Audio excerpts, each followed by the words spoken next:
क्या आपने कभी सोचा है कि भारत में बाबा बनने का कल्चर इतना फेमस क्यों हो रहा है? देखिए भगवान वगैरह कुछ नहीं है, ये सब मोह माया नहीं पड़ता कि जमाना क्या कहता है। कोई बाहर आ गया, हालेलुया। मैं आपको कह रहा हूँ कि पवित्र आत्मा है, आपके समझ में आ रहा है।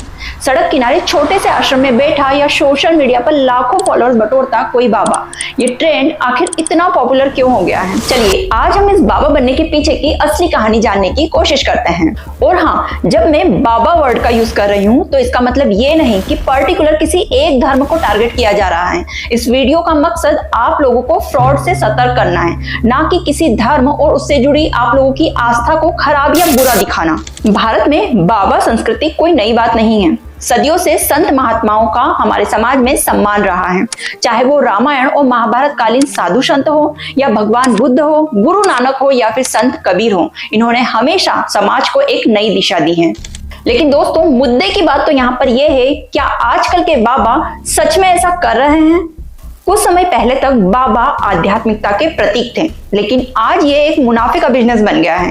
Marketing skills, social media presence और टीवी विज्ञापनों के साथ ये बाबा अब न सिर्फ लोगों को मोक्ष का रास्ता दिखा रहे हैं, बल्कि महंगी महंगी कारों में घूम रहे हैं और आलीशान आश्रमों में रह रहे हैं। क्या आपको नहीं लगता कि माया मोह से दूर रहने का भाषण देने वाले ये बाबा खुद माया मोह में फंसे हुए दिखाई देते हैं और फिर उनके इस तरह के भक्त उन्हें सही बताकर और ज्यादा बढ़ावा देते हैं? ना ही चित्रलेखा जी की गलती है कि उन्होंने फरारी के साथ फोटो खिंचवा ली, और ना ही जया किशोरी जी की गलती है कि उन्होंने ये कह दिया कि उन्हें हर बार लेटेस्ट आईफोन चाहिए होता है। मैं आपको कहूं कि थोड़ा बहुत संसारिकता के साथ जुड़ाव बेहद जरूरी है। अभिनव जी, ये आप किसके संदर्भ में कह रहे हैं? वो एक कथावाचक है।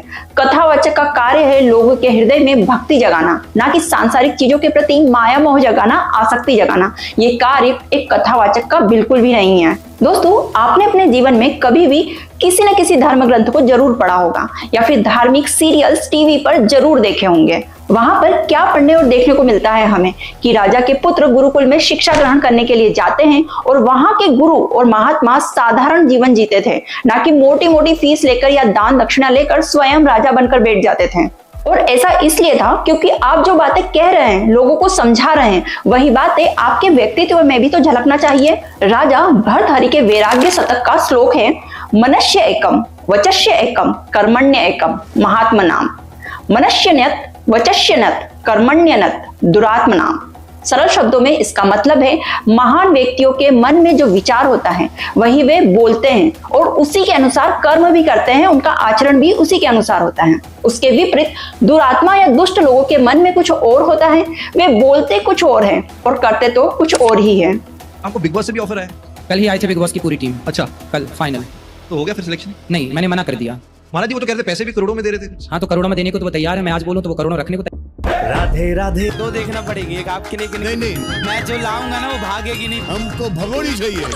आज के एरा में सोशल मीडिया ने हर इंसान को मंच दिया है और बाबाओं ने इसका पूरा फायदा उठाया है। ध्यान देने वाले कंटेंट, अट्रैक्टिव डायलॉग्स और भक्तों को बांधे रखने के लिए चमत्कारी दावे, ये सब लोगों का ध्यान खींचते हैं। इलाज करता है, अगरबत्ती घुमाकर हर रोग को छू मंतर करने का पाखंड करता है। इस्लाम हुसैन और जनाब का पेशा है ये लोगों को थप्पड़ मारकर, उनके बाल खींचकर और धक्का देकर प्रेत बाधा दूर करने का दावा करता है। मौलाना ने एड्स और कैंसर तक का इलाज कर दिया।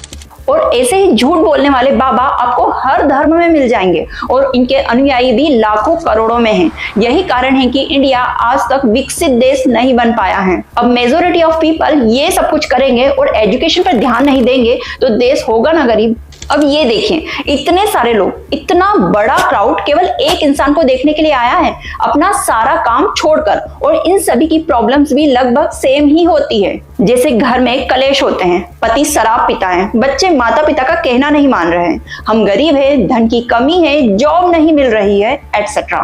अब घर में कलेश है, बच्चे बात नहीं सुन रहे हैं, धन की कमी है, ये आपके घर की बेसिक प्रॉब्लम्स है। इसमें बाबा जी क्या करेंगे? वे इन्हें दूर कर देंगे। फैमिली की प्रॉब्लम दूर करना फैमिली मेंबर्स के बीच आपसी अंडरस्टैंडिंग का मामला है। आप कारण का पता कीजिए, ना कि बाबाओं के पास जाइए। जॉब नहीं मिल रही है, क्यों नहीं मिल रही है? इसके कई कारण हैं। या तो आप सही से पढ़ाई नहीं कर रहे हो, या फिर गवर्नमेंट टाइम पर और अनएम्प्लॉयड लोगों की संख्या को देखते हुए उतनी वैकेंसी नहीं निकाल रही है, या फिर टाइम पर रिजल्ट्स नहीं आ रहे हैं, या फिर एग्जाम के पेपर ही आउट हो जाते हैं। अब 100 लोगों को भूख लगी है, रोटी सिर्फ एक है, तो वो सिर्फ एक ही की भूख मिटा सकती है? बाकी 99 रह ही जाएंगे। ऐसे ही जॉब का भी है। अब ये प्रॉब्लम लेकर आपको हमारी सरकार के पास जाना चाहिए, ना कि बाबाओं के पास। तबीयत खराब है, आप बीमार हैं, तो बाबाओं और तांत्रिकों के पास जाना है। बीमार होने पर डॉक्टर के पास जाना होता है, ना कि बाबाओं और तांत्रिकों के पास। और अब आप एक ही इंसान को ऊंचा मानते हो। ऊंचा क्या, भगवान का दर्जा दे देते हो, भगवान मानने लगते हो। ये एक ही इंसान इतने करोड़ों लोगों को कंट्रोल करने लगता है। लोग क्यों विश्वास करते हैं इन पर? इसके मोटे मोटे 3 कारण हैं। पेड लोग, दिल जीतने वाली चैरिटी और आश्रम में खाना खिलाना, and by doing mentalism and magic. So पहला, पेड लोग। जो ये फेक बाबा जी होते हैं, उनकी पूरी टीम होती है। पूरी टीम कुछ लोगों को ढूंढ कर लाती है। ये कुछ पैसों और शराब के लिए गांव-गांव जाकर घूम घूम कर कई वर्ड ऑफ माउथ से उनकी मार्केटिंग करेंगे कि मेरी ये समस्या थी, मैं उस बाबा के पास गया था तो उन्होंने मेरी प्रॉब्लम सॉल्व कर दी।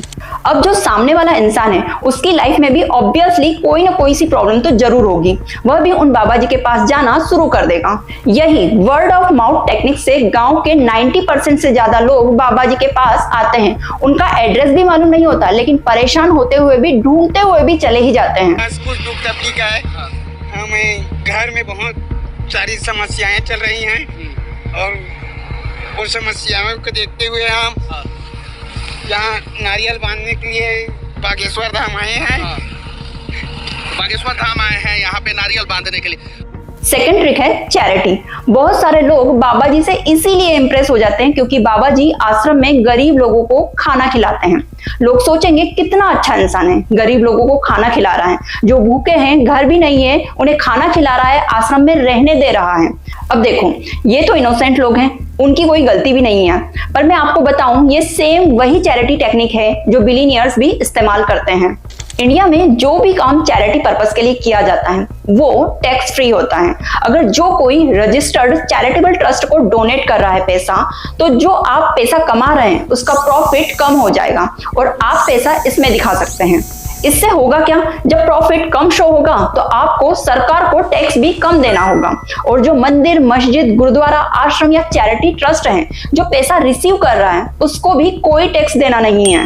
Indian income tax act 1961 section 80G, section 1023C, section 11(3), section 13AB और सेक्शन 12AA इस नो टैक्सेबल लॉ को अप्लाई किया जाता है।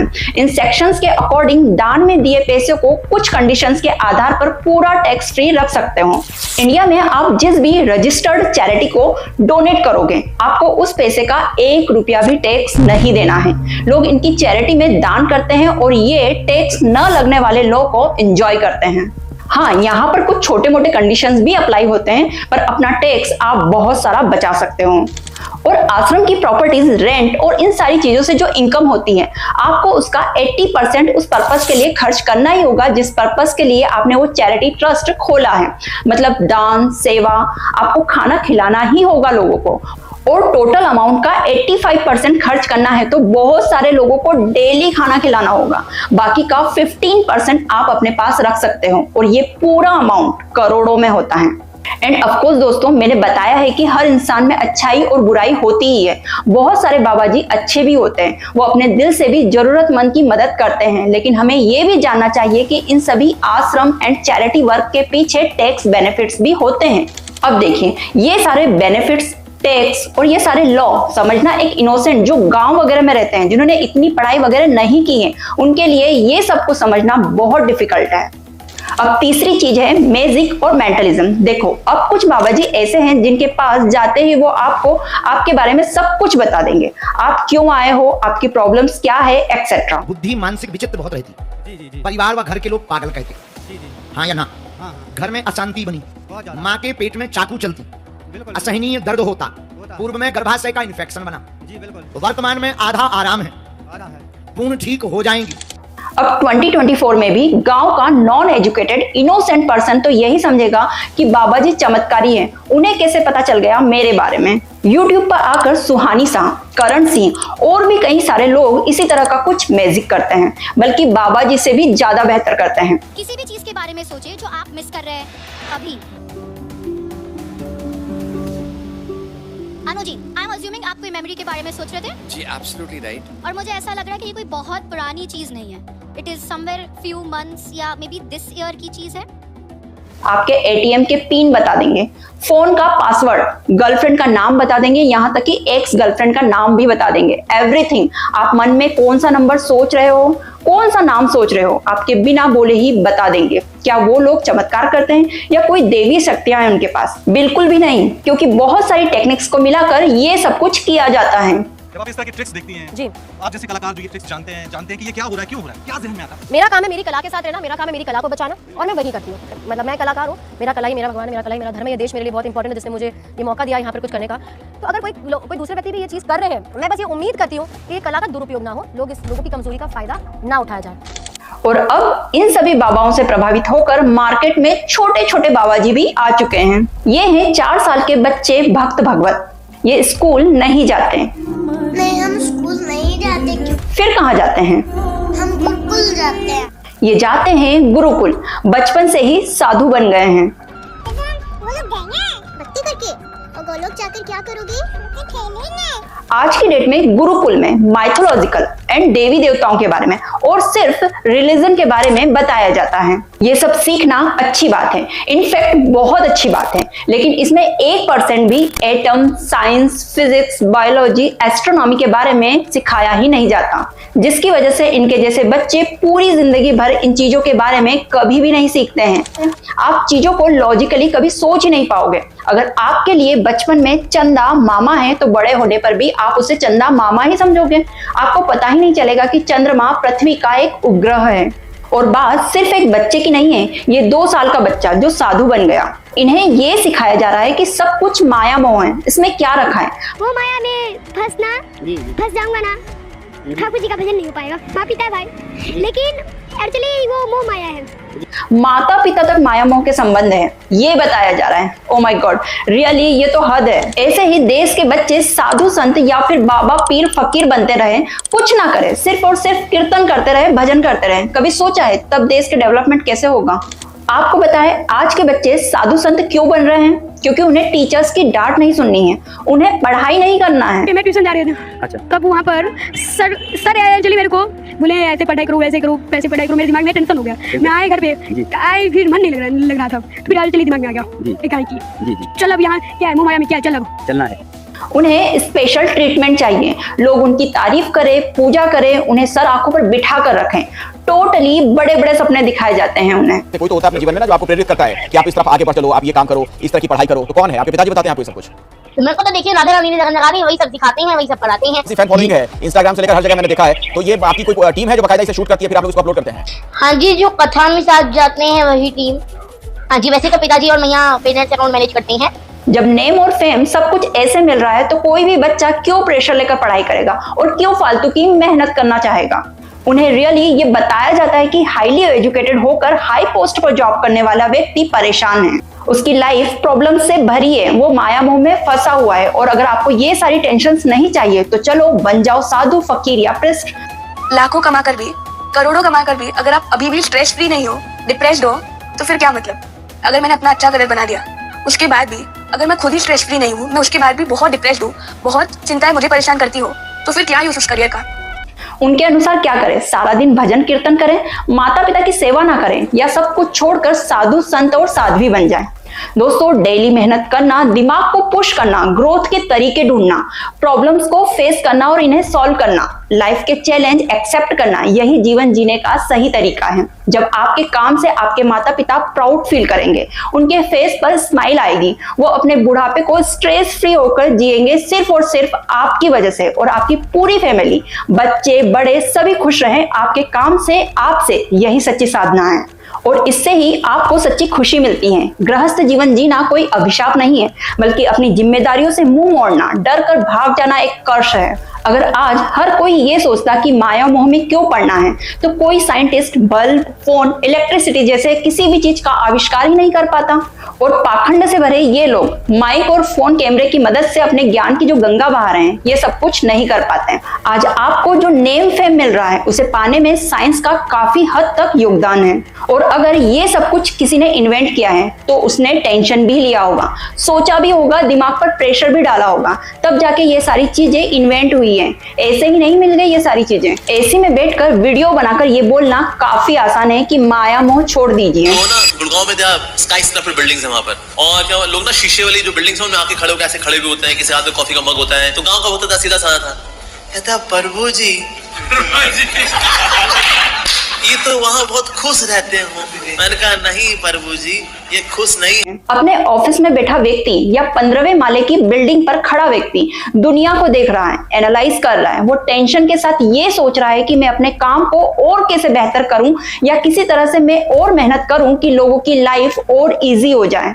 ये bankers, doctor, engineer, police, soldier बेवकूफ नहीं है जो मेहनत कर रहे हैं आप लोगों की लाइफ इजी बनाने के लिए। अगर सभी माया मोह छोड़ देंगे तो देश कभी विकसित हो पाएगा? सोचिए जरा। पाखंड से भरे लोग आपको ये भी कहेंगे आजकल लोग पैसे के पीछे भाग रहे हैं, पैसा पैसा पैसा। आदमी सिर्फ पैसे के पीछे भाग रहा, उसे लगता पैसा पैसा पैसा, ऐसा उसे आजकल दुनिया वालों को देखकर ऐसा लगता है जैसे ये मरेगा तो पूरा लेके मरेगा। और खुद करोड़ों की गाड़ियों में घूमेंगे, लाखों के बैग यूज करेंगे, महंगे महंगे कपड़े पहनेंगे, और जब उनसे उनके महंगे शौक के बारे में सवाल पूछेंगे तो जवाब सुनिए। गुटखा बेचने वाले हेलीकॉप्टर में चले आपको दिक्कत नहीं है, वो बड़ी बड़ी मर्सिडीज गाड़ियों में चले उन्हें दिक्कत नहीं है, पर संत लोग समाज को सही मार्गदर्शन देने वाला यदि मर्सिडीज में चल रहा है तो लोगों के पेट में दर्द होने लगे। अरे कम से कम वो लोग ये तो नहीं कह रहे आप लोग पैसा ना कमाओ, बल्कि वो तो ये बता रहे हैं कि मेहनत कीजिए, पैसा कमाइए। मेरा बिलीफ ये है हर यूथ को कि आपको ज़िंदगी में जो चीज़ चाहिए, जो कमाना है, जो नाम कमाना है, पैसा कमाना है, उससे कभी भी हिचकिचाए नहीं, पूरे बल से, पूरी ताकत से हर वो चीज़ पाने की कोशिश करें जिसके आपके दिल में दिलचस्पी है। इस बात को समझिए दोस्तों, हम सब इस दुनिया में लिमिटेड टाइम के लिए आए हैं। अगर आप कुछ भी कंट्रीब्यूट नहीं करोगे तो आप इस दुनिया में कब आए कब चले गए किसी को पता नहीं चलेगा। डेली काम करना, मेहनत करना, खुद को ग्रो करना ही इंसान का असली धर्म है। आप ही सोचिए, आपने जिस भी धर्म गुरुओं, और हाँ यहाँ पर्टिकुलर एक ही धर्म की बात नहीं हो रही है, हर धर्म में कोई ना कोई धोखेबाज और धर्म का धंधा बनाने वाला गुरु या बाबा या पीर फकीर मिले जाएंगे जिनके लेक्चर्स आपने सुने ही होंगे। वे लोग कहां से कहां पहुंच चुके हैं, लेकिन आप आज भी अपने बेसिक प्रॉब्लम्स और लड़ाइयों के साथ वहीं बैठे हो। आई थिंक इतना काफी है समझने के लिए कि क्या चल रहा है एक्चुअल में। धन्यवाद।